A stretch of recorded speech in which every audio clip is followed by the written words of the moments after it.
katok sa engine, sumabog ang ating makina, gastos na malala sa repair. Summer na naman!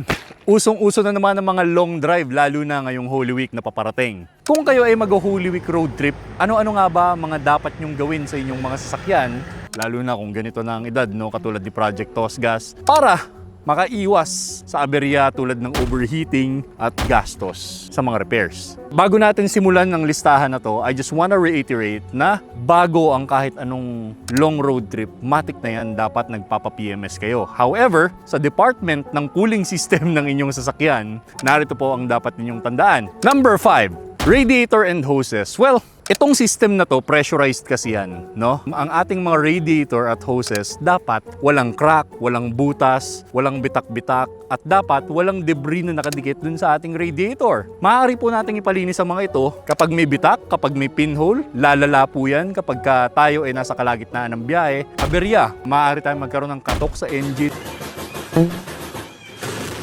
Maaaring sumabog ang ating makina dahil sa overheat, gastos na malala sa repair. Number 4, belt check mga kapatid, dahil ang ating mga sasakyan, kumbaga sa loob, everything is working in symphony. Yung ating clutch fan, yung ating water pump, most of those components are actually belt driven.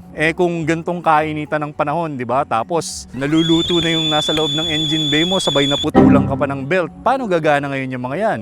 Di babalik ka ulit dun sa problema na iniiwasan natin, world of pain. Iwasan natin yan. Number 3 ay ang ating aux fan. Nabanggit na nga natin kanina, no? Dalawang klase po ang aux fan.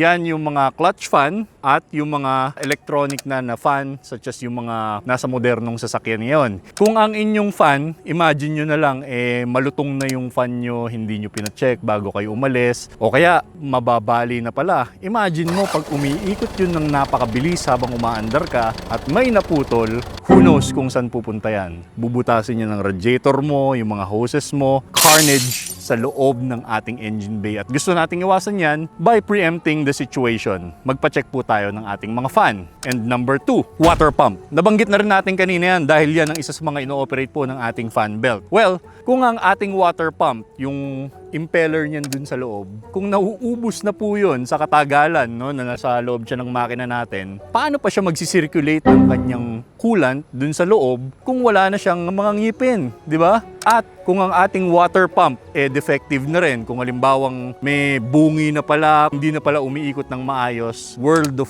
pain din po.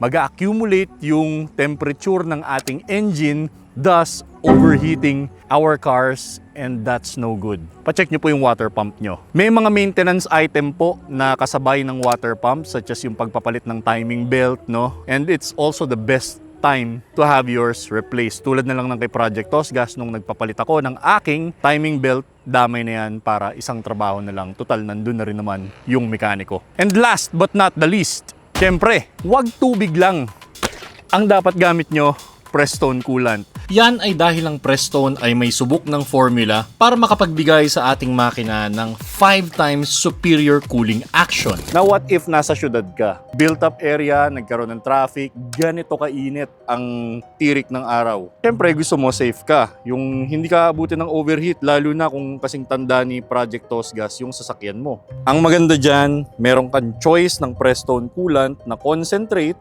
or yung premix na gagamitin mo na lang. Worth noting lang po na para sa Prestone Concentrate Coolant, dapat sundin natin yung proper ratio as instructed dito po sa bottle mismo para sa radiator ng inyong sasakyan. Makakaiwas po tayo sa boil over at overheating. Mas mamamaximize din po ng ating makina ang cooling dahil nakapagbibigay ang Prestone ng proteksyon laban sa rust and corrosion. Ang kagandaan pa sa Prestone products, lalo na yung mga coolant, no, designed yung mga yan para sa Asian vehicle, just like our Project Tosgas over here. Tulad na lang nito, ito yung gamit namin. This is especially made for Suzuki vehicles. Formulated siya as indicated for Suzuki, Hyundai, Kia, Mazda, and Mitsubishi vehicles. Kung kayo ay Toyota user, meron din pong formulated para sa inyong sasakyan. As indicated dito sa may red label, this is especially formulated for Toyota, Lexus, and Scion vehicles. And if you know your Toyotas, you know those group of companies. Swak din to para sa mga EVs and hybrids na papanahon, di ba? At kung kayo naman, team Honda, Nissan, or Subaru, this blue labeled Prestone coolant is especially formulated for your cars. Napapanatili rin po ng Prestone coolant na malinis ang ating cooling system kaya mas tatagal ang buhay nito. At sa kaso ni Project Tosgas, kita ninyo itong aluminum radiator ko? Safe po ito sa pagkabulok. Ang pinakagusto ko dyan, makakaiwas ako sa mga roadside breakdowns. Hassle yun eh. Tapos na kami sa mga pagawain. Not to mention, na-meet po kasi ng Prestone products ang strict standards ng ASTM kaya siguradong safe ang iba't ibang materials sa inyong engine bay. Tulad ng water pump, thermostat, pressure cap, water jacket at iba pang mga rubber parts. One thing very important lang pala kapag kayo ay bibili ng any Prestone products, apart from looking at the package, making sure that it's free from any flaws, maayos yung print, you should check this out.